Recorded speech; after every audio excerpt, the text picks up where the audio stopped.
Welcome, YouTube family, to another episode of Playing It By Ear. I am your host, Rodrick Fox. We are here in the beautiful historic Temple Theater here in Meridian, Mississippi. Shout out to Roger Smith for letting us do it here. And today is a very special episode. This month is June, and we celebrate so many things. We're celebrating Juneteenth. We're celebrating African American Music Month. And we have a special guest. I have a special guest, a treat for you all. Meridian's very own Inspire Walker. Come on, let's give her a big hand, big hand, big hand. Inspire. What's up, Fox? We got you here. Yeah. Listen, right now you want to subscribe, you want to share, you want to do whatever you can because it's going to be a great episode. So listen, I'm so excited to have you here. We've been trying to make this happen, move around for a while, and I couldn't think of a better time to do it than right now. So one of the first questions I always ask my guests is to give a description of themselves. So let's say somebody have heard of you, they don't know you, or they have never heard of you. Who is Inspire Walker? Easily put, I'm pretty much an embodiment of my name. Okay. Different people who know me from my childhood know me as Amber. Okay. Yet I've evolved into Inspire. And Inspire isn't just a stage name anymore. It used to just be a stage name. Okay. And it became my legal name. So that lets you know the seriousness of it. If you want me to tell you some of the behind the scenes. Hey, this we playing it by ear. So on my journey, it was hard at first, even for, she wouldn't mind me saying it, my mom. It was hard for her at one time to embrace Inspire. Like, different people are so used to who you are as that child. Right. And I really had to go through the process. Okay, once it become your legal name, then hey. Yeah. So guess what? It became my legal name, Inspire. So I'm just embodiment of my name, Inspire Walker. So you actually, I didn't know that. I didn't know it was like legally a thing. And I think it's an amazing thing to kind of take on that journey and it become, who you are. Like I said, I'm sure I've called you probably Amber by accident. And then, and you've never been disrespectful in it, or just, just ignorance. So that's good. So you Inspire is basically who you are. Yes. You inspire. I do want to, we kind of gonna jump around here a lot. I want you to tell me the name of the dance movement. Did you say it is? What's the name of that? Because I don't want to mess it up. Right. So, of course, my company name is Inspired Afrocise. Afrocise. Yes. Okay. So Afrocise, my uncle actually coined it. Uncle Tavio, who's the drum master. Okay. He, spoke that name to me at the Juneteenth festival, one of the first ones we ever did. And Afrocise comes from, of course, Afro from Africa. Right. And size, C-I-S-E, comes from exercise. Right. So we just put them together. Afrocise is like dance, Afrocise. Okay. And of course, Inspired comes from my name, Inspire. Right. I've been knowing you 20 years? Yeah. Probably. Has it been that long? It's probably been that long. And like I said, to be kind of a back witness of your journey. I want to know, or I want, to share with our fan. I want to share as much as you want to share, whatever you want to share. What was the start? Like, was it when you were young, kind of got interested in doing this or becoming this or moving in this, or how did that start? Where did it start? They're going to see my personality on this. Y'all, it's Inspired. Yeah. So actually, part of my journey started in a place called the Holy Land, and that one was in Alabama. Okay. But I wasn't who I am back then. It was more so just religious. And it took my mom facing her fears, moving to Meridian. Pretty much it seemed like it's like we snuck, pretty much. We left overnight. And when we came here, I really feel my journey truly started when I was a little girl, and my mom had us going to different churches. And we was at this Catholic church, so different from what I was used to, the radical praise and all of that. But they were more, Right. And so we were there, and I remember asking my mom after the service there, Mom, why are we visiting all these churches in different places? And she told me, she's like, you know what? what matters most is not what mom believes, but what matters most is what you believe. Okay. And for me, she didn't know how profound that would be. You know how you can say something to somebody, they may not remember it, but it stuck with you. Right. That for me was the moment that has defined me and that helped me to embrace my journey, which I didn't know then would lead to me becoming Inspired Walker today. Okay. Yeah. And my name actually came from a lady, Marilyn Boyd Wilson, from Popeyes. Who would have thought me working at Popeyes? Marilyn Boyd. Wow. And I just saw her recently at the Hollywood and Meridian. And I always tell people or something with Juneteenth, but I always make sure I show her gratitude because she wouldn't have thought me working at Popeyes. And I felt led even with working at Popeyes, but I didn't know it was because I would get that name Inspire from there. So you're not from here originally? This is I was born here, but we moved to Alabama around age of 2. So I was in Alabama from 2 to 7. And then, of course, went back there when I was at UWA as well. Okay, right. Mm-hmm. Okay, cool. Mm-hmm. So you kind of came out of the whole land, come here. Yeah. You're Meridian Public School product. Yes, product of the alumni. Public School, okay, Meridian Public School district. So describe like that time. Usually, you're. I always say, like, I teach high school, so like your middle school, high school, early college year are such like transformative times of life. Mm-hmm. Like, was that? Well, actually, for me to connect it even to music or performance, when I went to UWA, that's when they had a talent show called Serendipity during their homecoming, and it means sudden surprise, and that's when I embarked more on songwriting and singing, and I would do talent shows there actually, and I would win. And when I win, I'm like, wait, and winning money, I'm like, oh, okay, I can get used to this. And then too, knowing that I was passionate, my purpose was more than just about. I really didn't care about becoming famous. It was more so for me about just releasing the words, which releases energy. Right. And I know music carries energy and it helps to manifest. Right. So that's actually where my journey started. And then from there, coming back home, Meridian, and Juneteenth is actually what led more so with the dancing. Okay.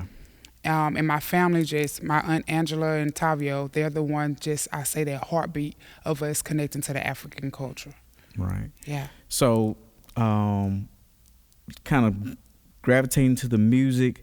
What I like to try to do is talk about, past, present, future. Yeah. How did, or when did you kind of start doing the Juneteenth? Because we're going to talk about this in a second, but we just recently did a Juneteenth. Yeah. And for me to see or remembering what it evolved from, because I remember when it was back on 5th Street and, just basically a concert from 5 to whenever. And now we have an actual 3-4 day event. So when did you get involved in Juneteenth? Actually, I don't know if certain people recall. I remember the first time I actually stepped stage on Juneteenth was when a guy I used to work with, Dice, they call him Dice, Derek Woods. He had me to come because me and him used to work on music together. Okay. And I did a couple of songs back then. That's when it was on 5th Street. But then I came back. It's really been, this makes my, I believe, 7th year in a row. And it just started with Uncle Tavio invited me because he would, do the African drums, invited me so that I could teach people to dance. And from there, it just blossomed into Inspired Afrocise. So you're also an artist, too. Tell me about that. How much music you got out? Do you have out? Do you have albums, singles, videos? What you got? Come on. I have some albums. Really?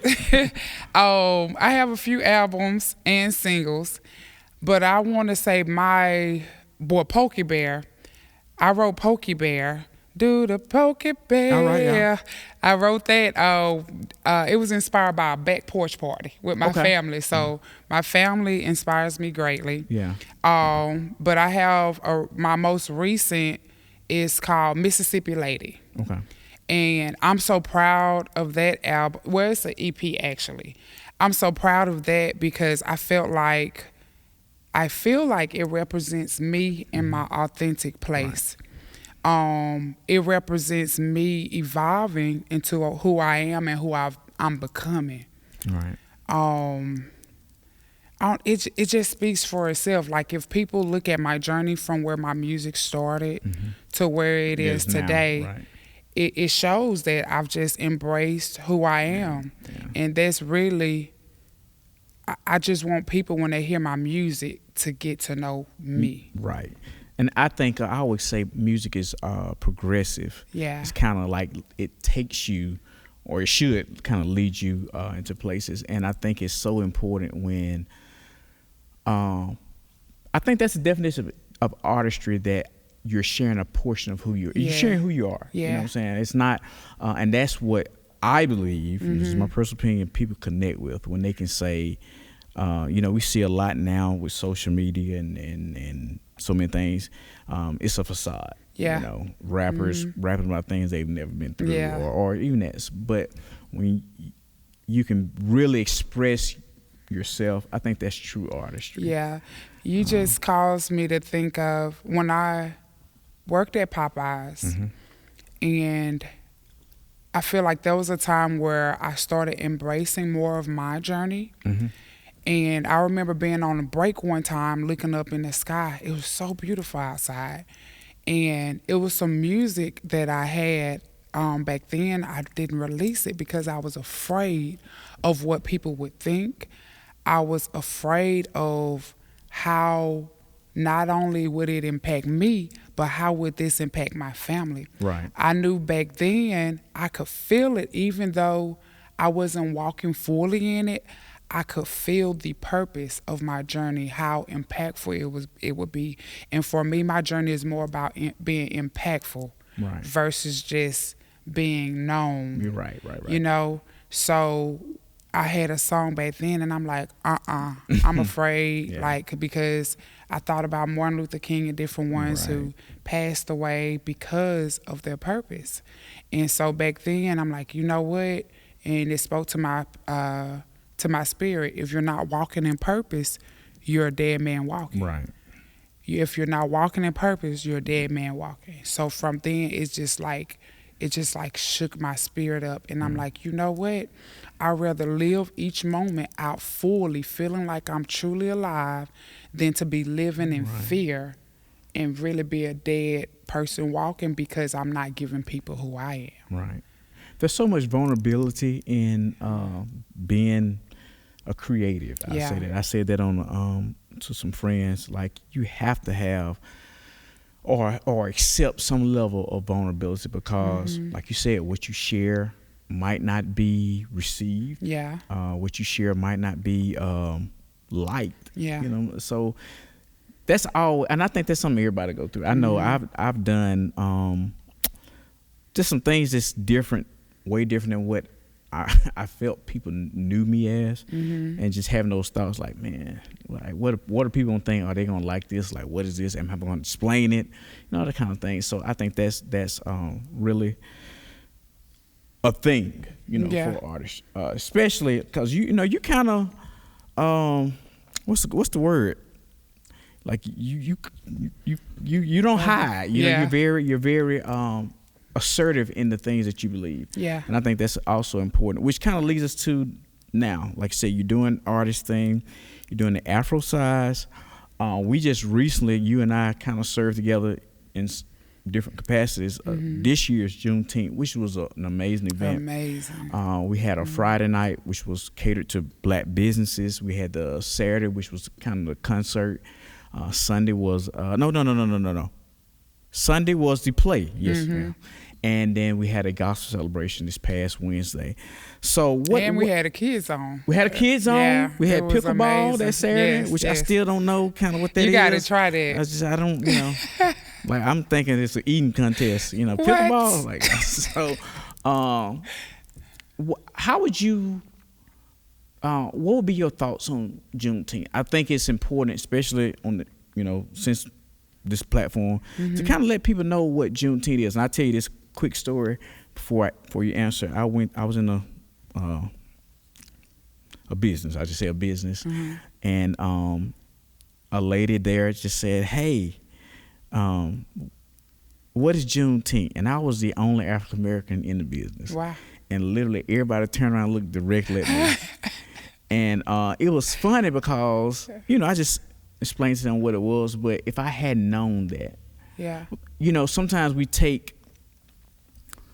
I don't think we consider people really don't know. You know, they haven't experienced our history, or they haven't experienced certain things, so they don't mean to be offensive, and sometimes they just really don't know. So how can you explain what Juneteenth meant to you? We can talk about what it is, and then just kind of what it meant to you, or what it means. That means.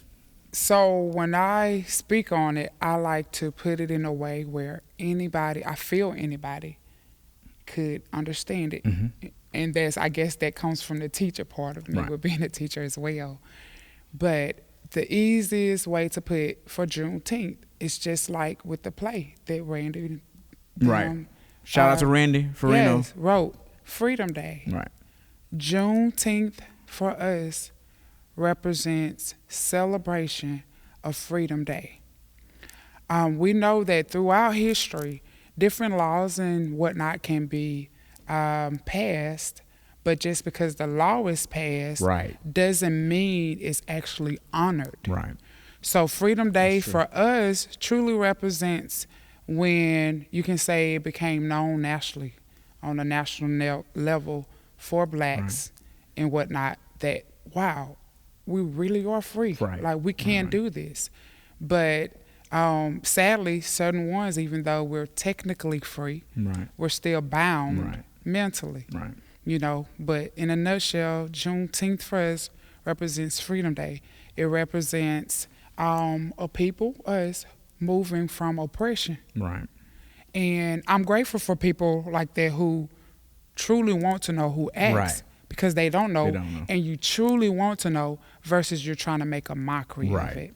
And, you know, sometimes I think we don't think about, like, news then was not spread like news now. Like right now, if something happens overseas, generally we'll know about it, you know, same day or not too long after the event. Then, you know, it was kind of either word of mouth, and it wasn't you know, it was a paper, but, you know, a lot of people couldn't read, things like that. So it was basically solely dependent on word of mouth. When the Emancipation Proclamation was signed in 1863, it didn't get took some time. It took 2 years. And it took some people being truly radical, probably doing things that a lot of people today wouldn't do, to make sure that our people knew. And to show, because some people they were afraid to leave. So it took being radical and showing them, like, hey, by any means necessary. And and not even the play, Freedom Play that was shown this Juneteenth celebration, like I said, written by Mr. Randy Farino, directed by Keith. Good job, baby boy. Keith. Shout out to them for the phenomenal job. And I think it kind of expresses that thought. You had so many different emotions in it. One emotion was, you know, the son. I think Abraham was his name. He wanted to be free, and once he got the news, he was like, "Let's go." But for his mom, who had been there her entire life, she didn't know nothing else, and that was like those different emotions in the place. And I think a lot of people could identify with that. Everybody has been bound in some area. It might not have been, you know, like that, but when freedom is not just it's just much mental as it is physical. Actually, the mental comes before the physical.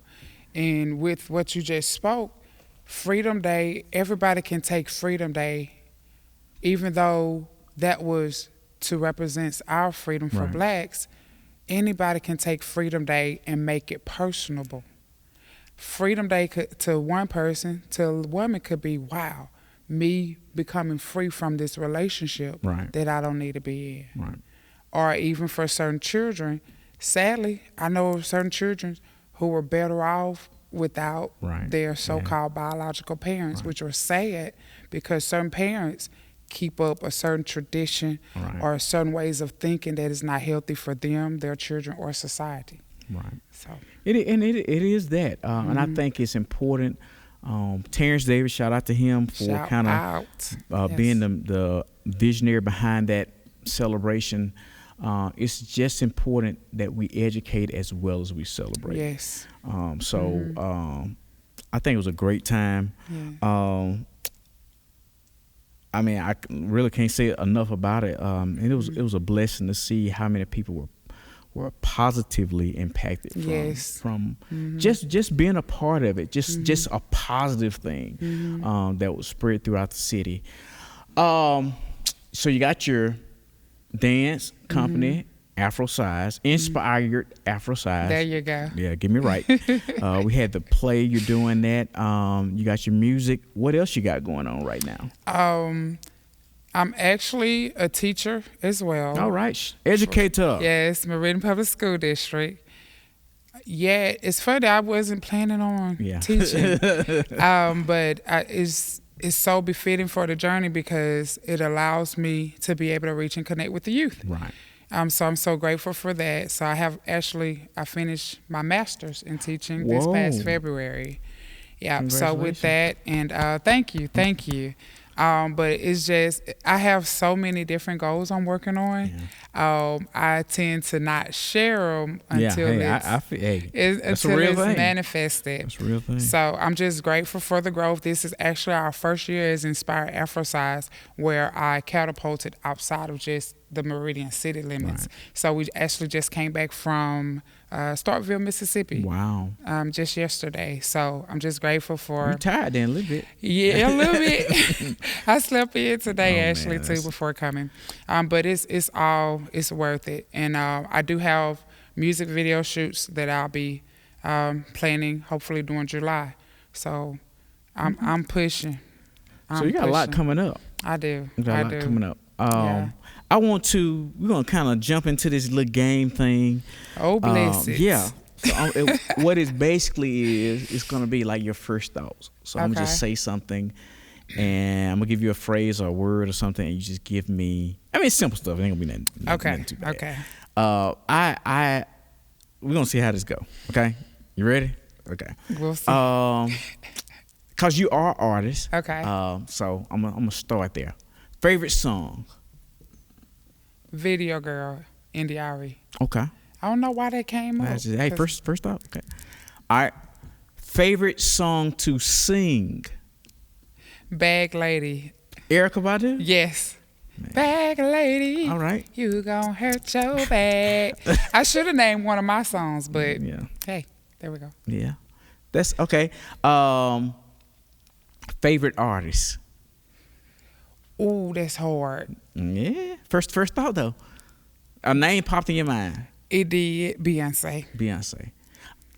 Because she's fierce. She is. I want to tell you, like, my true thought is like, for me, everybody, it works together. My top artists are Beyonce, Indiari, and Erykah Badu, as well as Janelle. Why? Because all of them together help to bring a package that I feel Inspire is going to deliver. And see, that's the thing. Like, we are really so influenced, and I think it should be that way. And it's in ways that you don't even like. There's not one person that inspires you or influences you. It's like we're the product of so many things, culture wise. Okay, so I take that. Best advice you've ever been given? Live your truth. Live your truth. Okay. Favorite or memorable moment as an artist? Juneteenth. This last one? Yes, 2024. Okay. Because of the youth. They're just amazing. They're pouring. They pour so much into me that I also pour into them. Okay. Yeah. So it's like, man, you know, I really think that is the true benefit of teaching, you know, because you want them to be in a place where they can. That's one thing I do love about Randy. This year's director, Keith, was one of his former students. Yes. And I saw in an interview he said, of course I'm gonna let him do it because I taught him, you know, so I know what he knows, and I think that's important to keep things going, especially if we're gonna build and evolve. We got to continue to pour. Yes. All right. So that's that. Craziest moment. Anything like just that you can share. You know, I don't. You know, just. Can I be authentic? Hey, do it. The thought that just came to mind is on social media. Okay. With how people react to Juneteenth. Really? Yes, I just oftentimes I practice silence because I believe we have 2 ears, 2 eyes, and 1 mouth for a reason. Right. So I like to listen to understand. Yet when I'm big on being authentic, and I'm a big empath and very intuitive. So I felt it was the time to speak. It was a lot of racial things that were said regarding Juneteenth. And I made sure I spoke. I try to do it in a way where it can be received, but then there's a time when you realize that the people you're speaking to, not all, that they more than likely have some kind of mental health issues that nothing you will say will help. Yeah. But one of the main things I did make sure I spoke on there was about I told the people thank you, as far as I'll be real, the whites who were speaking up. Yeah. Thank you to the ones who were using their voice, because oftentimes we can't just blame all whites for what their ancestors have done. Right. Just like even on our part, where there's some things on our. So I say thank you to the ones who are using their voices now and speaking up and not being afraid of being outcasted. Right. I'm so appreciative. I'm so appreciative. It's so just kind of like you were saying earlier, that we have to evolve. Yes. Like if you don't evolve, you're dying. Like, yeah. I mean, like what I thought 20 years ago, like I'm in my early 40s. And early.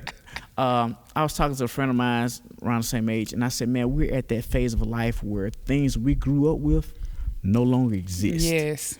Like literally, like you can't, like, and I remember being young, like literally my cousin had an Atari.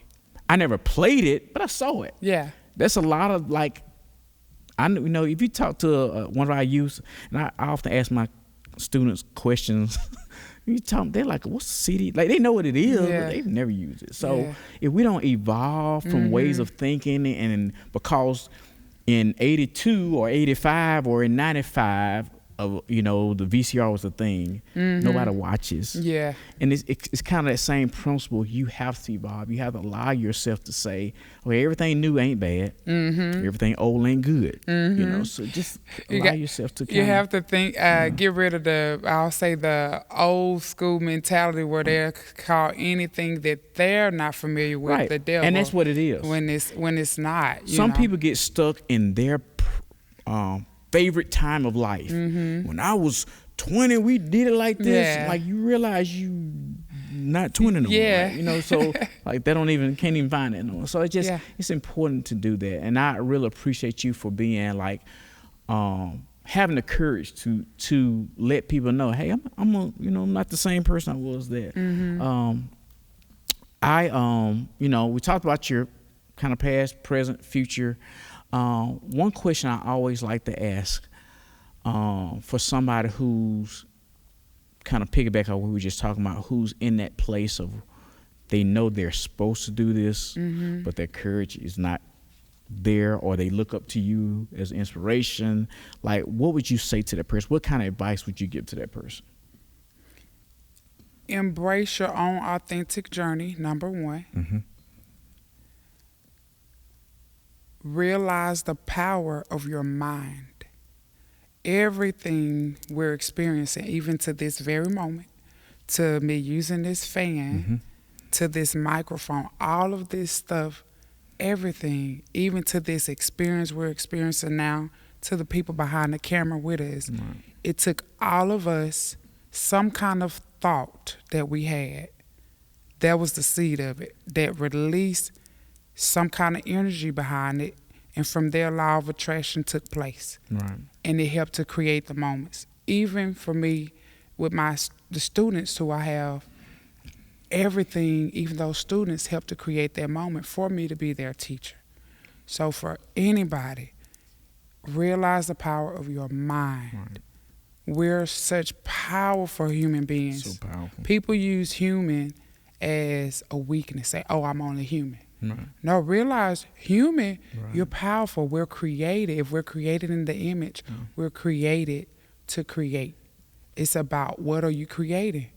Like you can either allow the subliminal messages, some subliminal, some transparent. Right. You can allow that to control your mind, or you can allow yourself to be open and go against.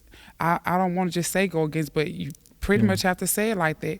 Go against what the system has put into place and question things. Allow yourself to ask those questions. If there's anything that's telling you don't question it, there's a sign to me, a red flag. Right. You need to question it so you can find truth. And I say this to kind of go with what you just said.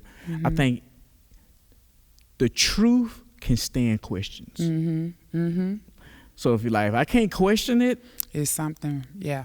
I'm a very, you know, and the world is run on systems. We understand that. You know, some of those are good. Some of those, I mean, all of them ain't bad. We understand the system, but you know, so I would not describe myself as a systematic person. So I appreciate that.